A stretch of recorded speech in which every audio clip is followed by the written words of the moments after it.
Hey everyone, this is Devlin McHugh with United Mortgage at the Homebuyer Learning Center. Today we're going to go over the steps of becoming a homeowner. I'm here with my co-host, Gerardo Cruz with Keller Realty Elite. How you doing today, Gerardo? I'm doing great. How are you? Doing well, thanks for asking. Before we get the seminar started, just wanted to ask you, what was your purpose for getting into the industry and becoming a real estate agent? Absolutely, great question. The reason that I started this business and the reason I became a realtor is because I wanted to help as many families, clients, customers, co-workers as I possibly could in this home buying process. Everyone thinks it's a very hard process, and I wanted to be the resource that everyone can go to in order to buy a home. Yeah, it seems very overwhelming at first, the steps of becoming a homeowner, and similar reason why I got in the industry. Growing up, my family never owned a property, and we always wanted to become a homeowner, but we just never had the proper education behind it. So that's why I got in the industry. Absolutely. So before we begin the process, I want to let you guys know, if you have any questions, please feel free to hold on to them, write them down. I'm going to go over questions at the end. Or you can put in the chat below as well, and we'll address all the questions at the end. Absolutely. So Devlin, so now that we introduce ourselves, I wanted to ask you a question that most people have, right, in the beginning. What are the steps that are needed to get pre-approved? Right, the first and most important step of becoming a homeowner is getting pre-approved. Now, getting pre-approved for a mortgage, there is no set pre-approval amount. It's all about the purchase price according to property taxes. You want to make sure you speak with your bank or your local lender like me before you start searching for a home. That way you can feel confident while you're shopping for your dream home. The way we get you pre-approved is first we take a look into your credit. If you're a first-time home buyer, you could be as low as a 580 on your FICO score. And if you happen to have credit scores that are not at the 580 mark, we actually do have the tools in-house to help you rebuild your credit.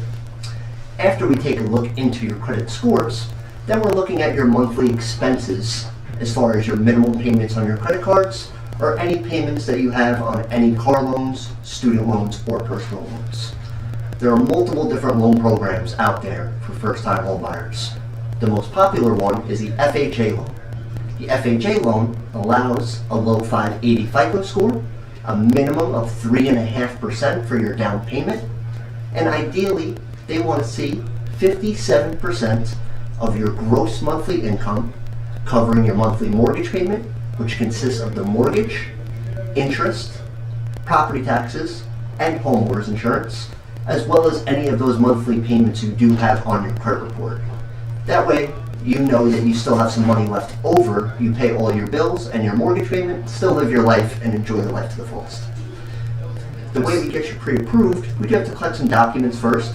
We collect your past 2 years tax returns, because a 2-year work history is required to purchase a home and get pre-approved. Your most recent 2 years W-2s, your most recent 30 days worth of pay stubs, and your most recent 2 months bank statements. Those documents will give me all the information that I need to put you into the best loan program possible. After we get you pre-approved, now the boring part is over and you finally get to do the fun part, shopping. Gerardo, what do you do after we send over a pre-approval? Absolutely, and that was great information, Devlin, so thank you for that. So once we are pre-approved, what I like to do is I like to sit down with the client, whether it be in person or over the phone. And I try to get as many details as I can from them, right? I want to make sure that I find the perfect home for them. So in order to do that, I have to find out the details, right? Details such as what kind of town they want to live in, what kind of schools they want to go to, how many bedrooms and baths, if they're looking for a basement, if they're looking for a garage, any specific details that they're looking for. More importantly, we're going to go over the pre-approval and see how much buying power we have. And see how much taxes allow us to go into whichever community they want to live in. So we go over as much as possible and try to educate them from the beginning, right, when we sit down with them. So once I have the pre-approval, I have them send me a pre-approval via email. That way I have it on file. And then we also go over the disclosures, right? Disclosures are basic documents, for example, buyer agency disclosure, we have fair housing, we have COVID and property condition. The disclosures I get a lot of questions asking, hey, are the disclosures right? Does it bind me into a contract, or do I have to work with you now? That's not necessarily the case, right? These disclosures are just to protect them as a buyer and me as a realtor. So by no means does that mean that we're in a contract. It just protects both of us. And you can legally represent them when it comes to submitting an offer on the home, so you know Absolutely. and the buyer can know that you're actually putting in a fair offer for the home. You're not Absolutely. putting an offer that's above what the property is actually worth. Absolutely. And just so you guys know, as a buyer's agent, there's no cost to you, right?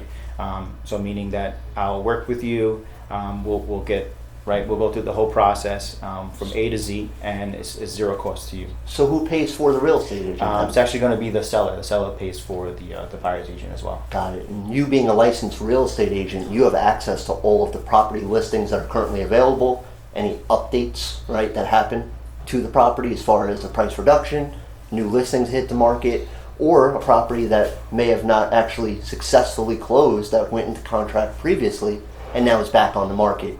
Right. You can give them that access. Absolutely. So we like to discuss the current market, right? Everyone knows that it's still a seller's market, but we want to make sure we educate you from the beginning, right? To give you a timetable to allow you to put in the right offers at the right price. If you're ready to buy in 3 to 6 months, maybe right now is not the time for you to buy a home. But if you're ready to buy within 3 months, then today is the perfect time to start searching, right? So we like to explain the urgency of this market, right? We like to let the buyers know that they have to move quickly. When properties go up, they only last a couple of days now, unfortunately. But if you like a home or you love a home, then it's the best scenario to try to go view that home as quick as possible. And that means that as soon as I send the client to the properties, then make sure that they go and view the email and let me know which properties that they want to see in, so that we can set up an appointment to go see it. Right. Before you put an offer on the home, you'll send over the listings over to me, and I'll work up that specific property to go over the monthly payment, make sure that monthly payment on that home that you love is affordable for you, as well as you have enough money in the bank to complete the transaction as well, coming to your down payment as well as closing cost. Absolutely. So basically, being able to see the home at the right time, especially at the open house, or right when the house hits the market, that's going to be the best time to be able to, put an offer in that's actually going to get accepted, possibly. Yeah. Right, and that's why it might be a little frustrating in the beginning getting pre-approved, but that's why you want to get all those documents in order before you start shopping, because you need to move quickly in this market. So when you do find the dream home, at that point, all we need to do is collect the most recent 30 days worth of pay stubs and the most recent 2 months bank statements, and you can go ahead and get into contract for the home. Absolutely. So Devlin, now that we're pre-approved and we're ready to go house hunting, how much should I expect to have in my bank in order to purchase this home? Right, that's a great question. I get asked that daily on how much money do I need to have to buy a home. There is no specific dollar amount you need to have saved. There's many different options to becoming a homeowner. If you're a first-time home buyer, the minimum down payment is 3.5%, but closing costs in New York State is on average from 4 to 6% of the purchase price of the home.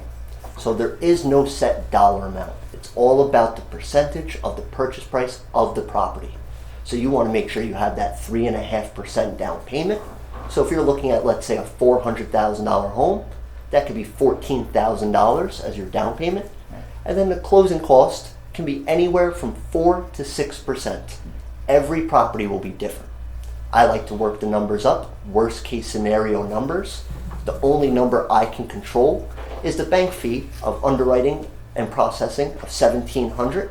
The remaining amount of closing costs comes from the third-party fees that are involved. Third-party fees, one of the biggest ones, is the title company. What the title company does for you in a transaction is they clear the deed for you. They make sure that you're not walking into any debt the seller may have tied to that home right now. Then the remaining amount is coming from New York State tax. Of course, New York State taxes us for a $10 t-shirt at Walmart. Right. So they're going to tax you for almost a $500,000 property. Absolutely. And then the remaining amount is your escrow account. What your escrow account is you're always paying in advance. So you're paying for, if you're living in Long Island, you're paying for your first 6 months property tax up front, and you always pay for your first year of homeowner's insurance up front. Homeowner's insurance is a big thing that you want to make sure you have paid. That way, God forbid anything happens to your property, you know that you're insured and you don't need to pay anything out of pocket. Absolutely. That's great information. And what I like that you guys do off the front in the beginning is that you sit down with a client, you let them know exactly what they need as far as closing costs. If they have a gift from a parent or a relative, you explain the process in advance so that if there's any twists and turns in the home buying process, you're able to educate them and walk them so that they know exactly how much they need on their account and exactly when they're going to close. So. Exactly. I want to make sure if there's any surprises at the end, I want it to be a pleasant surprise. I'd rather give you worst case scenario numbers since a lot of the closing costs is out of my control. It's third parties. So I'd rather you have the day before your closing find out it's $1,000 less than what you thought versus $1,000 more, and now you're scrambling for money. As Gerardo referred to, you can get a gift from family. The gift is always acceptable. When you get a gift, you just want to make sure you get a copy of the check from the gift donor, as well as 1 month bank statement from the gift donor, showing the money leaving the gift donor's account, and then showing the money going into your account. It's all about a paper trail when we're looking at bank statements. Now, closing cost is something that you can actually enroll into the loan. And you hear it's not something that's too typical in this market. It's called a seller's concession. Something that is definitely doable, and the bank will never have an issue with it. Seller's concession is when you're enrolling the closing costs into the loan. Okay. But the bank will only cut you a check for what the property is worth. So you want to be careful when you're doing a seller's concession. So for an example for you, if you're looking at a $400,000 home, a good rule of thumb for a closing cost is 5% of the purchase price. So that can be $20,000. So it's now, instead of looking at a $400,000 home, you're now going to have a purchase price of $420,000 because you're enrolling the $20,000 of closing costs into your loan, and you only have to put 3.5% down on that $420,000. I'm seeing it very often that people are putting offers above asking right now to get properties because it is quote unquote a seller's market. Have you been hearing the same? Absolutely. So basically, when we're ready to submit an offer, I like to educate my clients, right? That's always what we want to do. So what I like to tell them is, even though, for example, if they're pre-approved for $500,000, we try to look for homes that are a little bit below their budget, right? So we look for homes around $450,000, $460,000. That way, if they love a home, we're able to bid a little higher if must be, right? If we find a house that's at $500,000 and they love the home, they put the offer in, and someone else bids $510,000, then they have no wiggle room, right? So I try to tell them, hey, let's look at homes first at below budget, and then you want to look for like off-market properties, right? Properties that are not listed, that possibly that don't have as much eyes as the market properties that everyone else sees, right? You want to be able to look for properties that have a price change, right? Those are properties that, for whatever reason, went on the market, they're listed for a little bit too high, right? And the price change possibly lower, and they're not in the public view as much as a new listing, right? So those have more of a chance for us to submit an offer, and a seller that might be more anxious to sell the property, and we can accept the offer that way as well. So we can also look at back on market properties, right?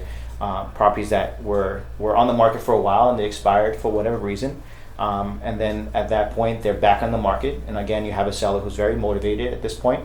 If you get that property and you are able to submit an offer, you have a higher chance of getting that property accepted, right? So you want to make sure before you're putting an offer on the home, the bank only cuts you a check for what the home is worth.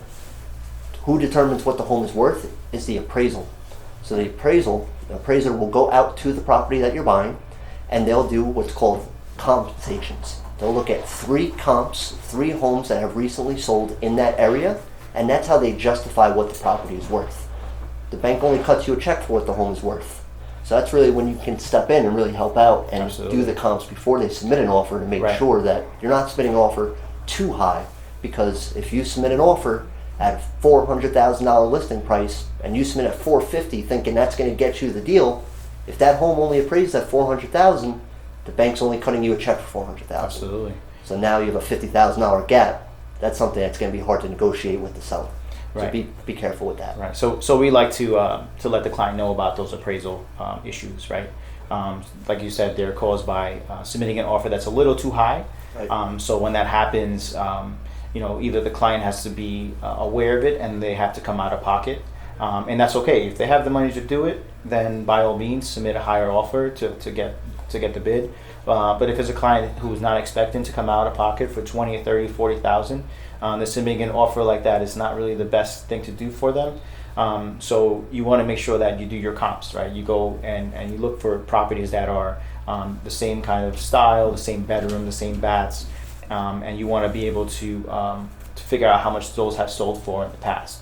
And that way, when you submit your offer, you have an idea. You know what? We might have put a bid a little higher than list, but we know that that's going to appraise most likely.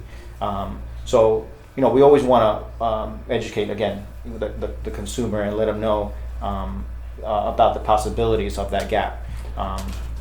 So the other thing to get an offer accepted, right, would be to make or create a relationship with a listing agent. Right. Communication is key. Absolutely. When you have a property that your clients really like, you're going to reach out to that listing agent. You're going to call them. You're going to text them. You're going to email them, and let them know who you are, right, where you come from, who your client is, and let them know that your client's very interested in the property. And you want to get as much details from that listing agent as possible. I mean, most agents are not going to tell you anything. Right. But if you could try to get some kind of information out of them, seller motivation, timeline, those are small things that can help you try to get ahead of it and try to put the offer in and be on top of it. And another thing you could do is you can copy your mortgage lender onto the actual email when you submit your offer. That way that listing agent is able to contact that mortgage lender, in this case would be you, and verify that person is actually pre-approved and can go back and ask any questions that they have about that specific deal. Right, and that's what my job is. Really, when a listing agent calls me, I'm going to make you look like a superstar. I'm going to go over that we collected all the documents that's already needed for contract. Your credit's in shape, your debt to income ratio is on point, you have enough money in the bank to get the deal done, and we have all the documents that are already needed to move forward in contract, so it'll be a nice, smooth, easy transaction. So I get phone calls from sellers often. I'm always available 7 days a week. If you call me at 10 o'clock at night or a Sunday at 4 p.m., I'm still going to answer to make sure that I can get you into that home. Absolutely. Now, is this something that you guys do that's different from other mortgage lenders as far as the kind of background you do on the client and how deep you dig into their Yeah, we give what's called a pre-approval versus a pre-qualification. Where a pre-qualification is just a verbal qualification, because legally, as being a bank, when a consumer comes into our office, we do need to legally listen as far as what their income is and how much money they have in the bank. But there's only certain ways we can use that income. So the way we really do our due diligence is we collect those tax returns, W-2s, pay stubs, bank statements, and then we go ahead and get a verification of employment from your employer. That will let us know the accurate income that we have. And then we also get transcripts of the tax returns directly from the IRS in advance. That way we have everything we need to move forward on the home. So that's what we do a little bit different.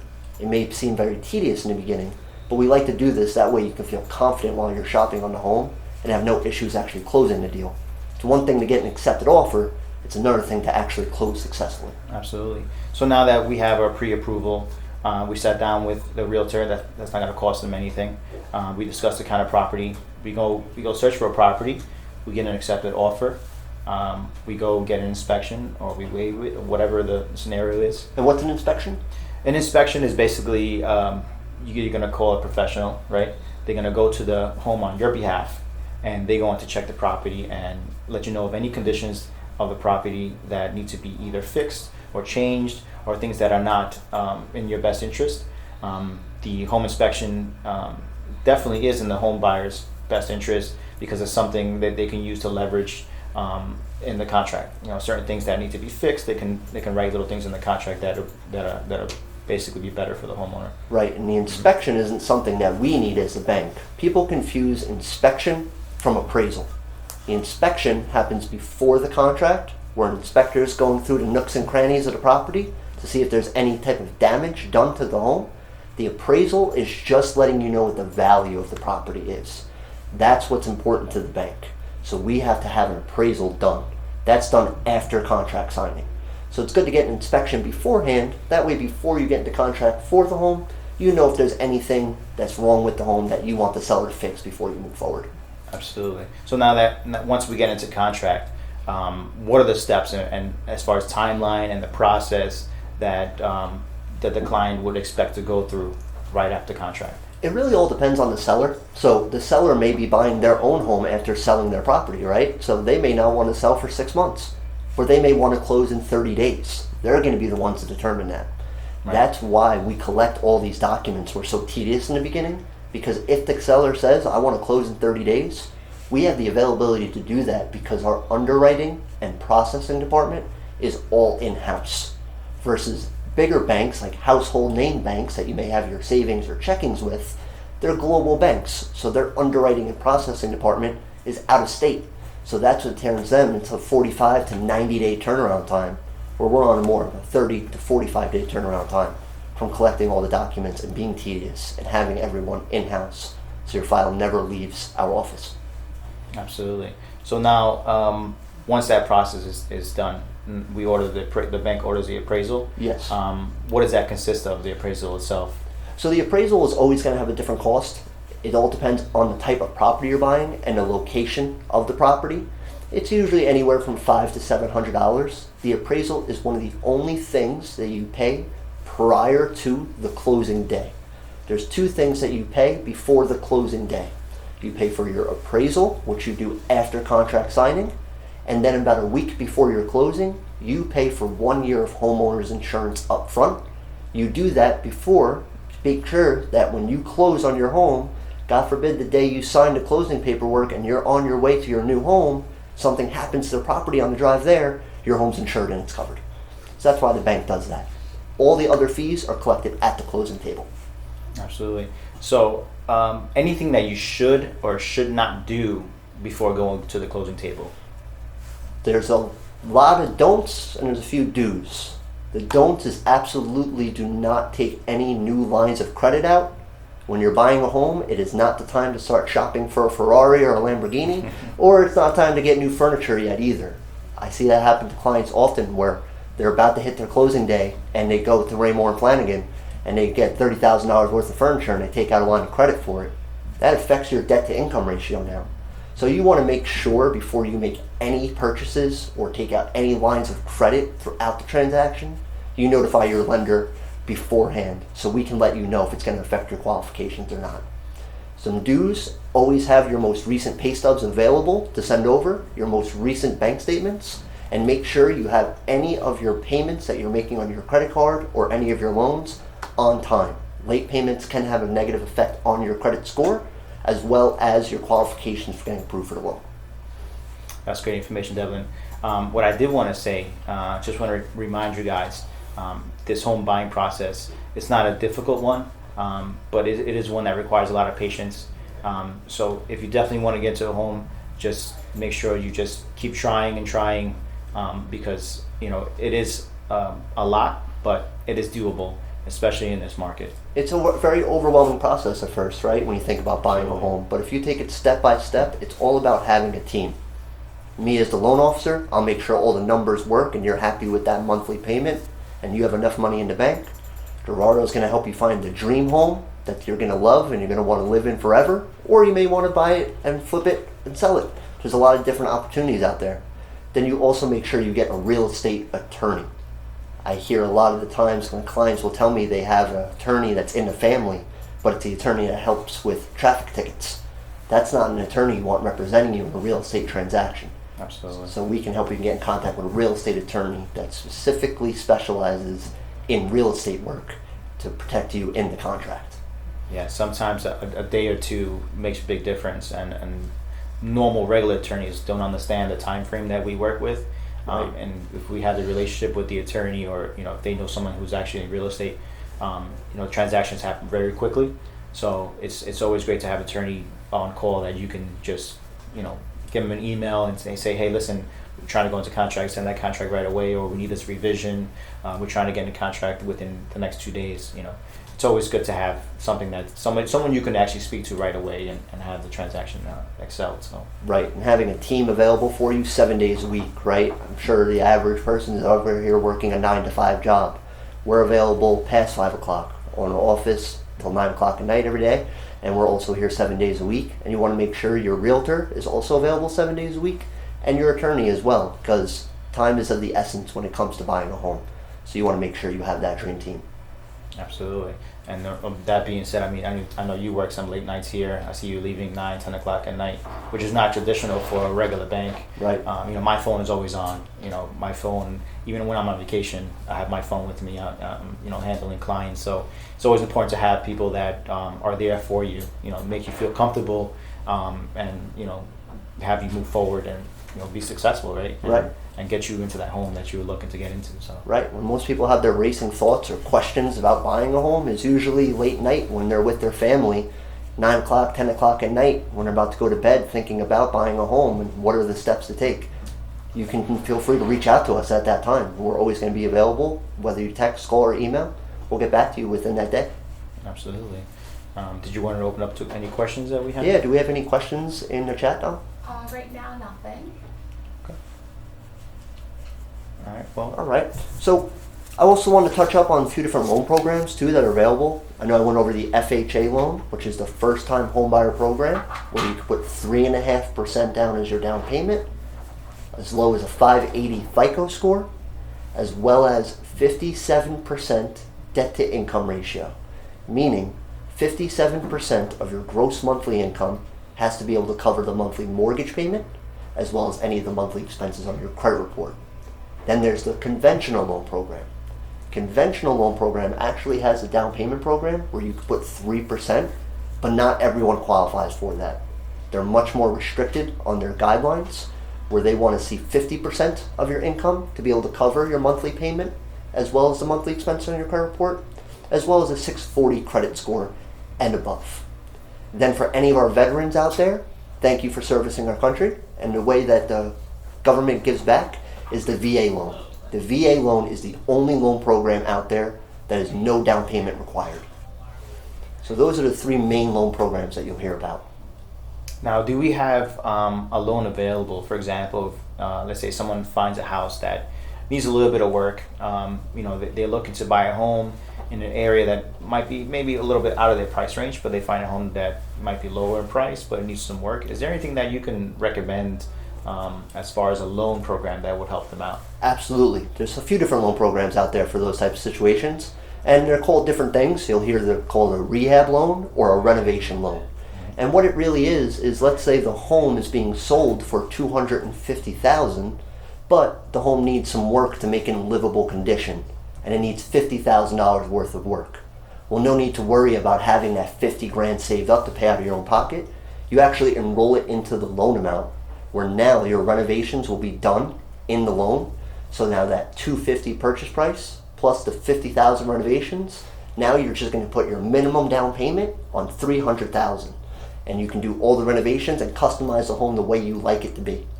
There's the FHA 203K loan, and then there's the conventional home style loan. The biggest difference when it comes to FHA and conventional is people hear of a thing called mortgage insurance. Anytime you put less than 20% down on a home, you have mortgage insurance. So FHA, when you put the 3.5% down payment, you do have mortgage insurance on your property. You will have that on the remaining life of the loan. For a conventional loan, really you want to see about a 5% down payment.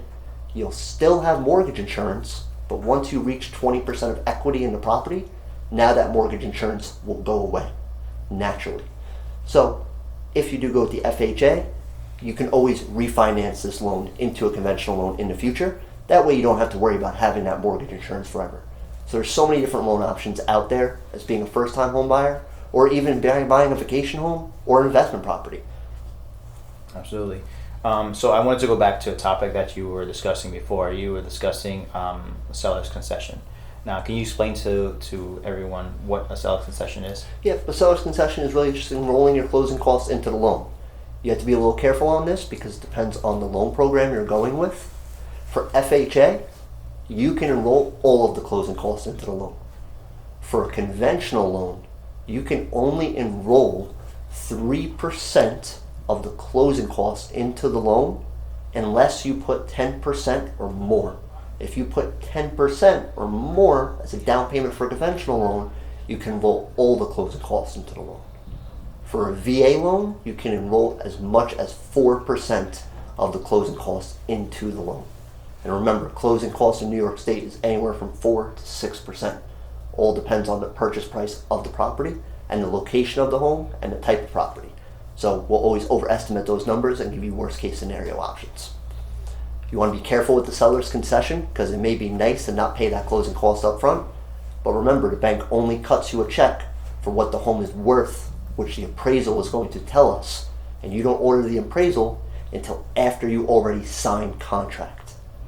So for example numbers, if you have a $400,000 purchase price and your closing cost is $20,000, you now are rolling your $20,000 of closing costs into the loan. So now your purchase price is now $420,000. But if this property appraises for $400,000, now there's going to be that $20,000 gap. Right. Which you can negotiate with the seller, or you can have your attorney draw into contracts what you're willing to pay out of pocket as far as the property being appraised for and what you're willing to pay above what it's appraised for. Right, and that's why comps are important. Just so that everyone knows, the seller's concession most likely comes out of the seller's cut. So Right. if the house is listed for $450,000 and you have a $25,000 seller's concession, then the seller is actually going to only net $425,000. So that's Right. why it's a little difficult to get an offer like that accepted.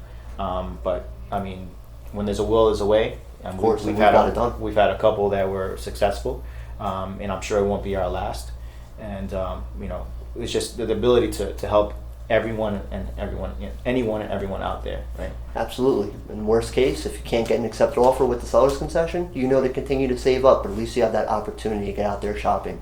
Everyone deserves the opportunity to buy a home, and that's what we're really here for, to give you the proper education where even if you plan to buy a home 3 years from now, it's better to get ahead of it versus waiting till last minute. Worst case scenario, we take a look into everything and you're qualified and you just need to wait a little while. But if there's anything we need to work on to get you pre-approved, now we have the time to do so. The average turnaround time for someone thinking about buying a home to successfully getting into a home is anywhere from 6 to 12 months. Doesn't mean it can't happen tomorrow, but the average is 6 to 12 months. So if you're thinking about buying within this next year or two, give us a call so we can put you on the right path to become a homeowner. Absolutely. And I'm sure you went over this before, but you did mention something about your credit, right? Do you guys do anything as far as going through their credit, maybe helping them out in a way to increase their credit if they have bad credit? Yeah, so a lot of people are going to get their credit scores off of websites like Credit Karma, where it's their free credit score. Those websites are not always going to be accurate. We do what's called a 3-pull credit. We run all 3 credit bureaus. There's Experian, Equifax, and TransUnion. All 3 of these scores can be different. You can have a 580, a 640, and a 700. So what does the bank use as far as a credit score? How do we justify your FICO score? We use your middle score out of the 3. If your middle score does not happen to be 580 or above to qualify for a first-time homebuyer, we do also offer free credit repair in-house, and it specifically speaks to the credit bureau itself, because each credit bureau has their own formula they use to calculate that score, and that's why they're different. So we'll let you know what you need to do to your credit to build it back up with free of cost, because everyone deserves to buy a house. Awesome. Amazing. So yes, we are here. If you guys have any questions, you can reach us, like I said, anytime. We're glued to our phones via phone, email, whatever the case might be. Yep. So. Feel free to text, call, email anytime. Is there any questions that we have in the chat now? None right now. All right. Awesome. All right. Well, I think we went over all the topics. If you have any questions, please feel free to reach out, and we look forward to helping you get into your dream home. Absolutely.